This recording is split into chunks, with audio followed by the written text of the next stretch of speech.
স্বয়ং শ্রীকৃষ্ণ বলে গেছেন কি কারণে বিবাহিত মহিলারা সময়ের আগেই বিধবা হয়ে যায়, কি সেই পাপ কাজ যার ফলে মহিলাদের এমন পরিণতি ভোগ করতে হয়। জানার আগে আপনার ও আপনার পরিবারের মঙ্গল কামনাতে এবং প্রভুর বিশেষ আশীর্বাদ পেতে কমেন্টে জয় শ্রীকৃষ্ণ অবশ্যই লিখুন। নাম্বার 1, যে মহিলা সূর্য অস্ত যাওয়া পর্যন্ত ঘুমায়। 2, যে মহিলা মাসিক চলাকালীন পুজো করে। 3, যে মহিলা রাগে খাবারের থালা ছুঁড়ে ফেলে দেয়। 4, যে মহিলা অপচয় বেশি করে। 5, যে মহিলা একাদশীর দিন ভাত মাছ মাংস খায়। 6, যে মহিলা রাত্রিবেলা এঁটো থালা বাসন বেসিনে রেখে দেয়।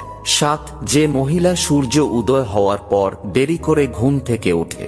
8, যে মহিলা ঝাড়ুকে পা দিয়ে লাথি মারে। 9, যে মহিলা ঘুম থেকে উঠে বাসি কাজকর্ম ঠিকঠাক করে না। এবং নাম্বার 10, যে মহিলা স্বামীকে সম্মান দেয় না, অপমান করে।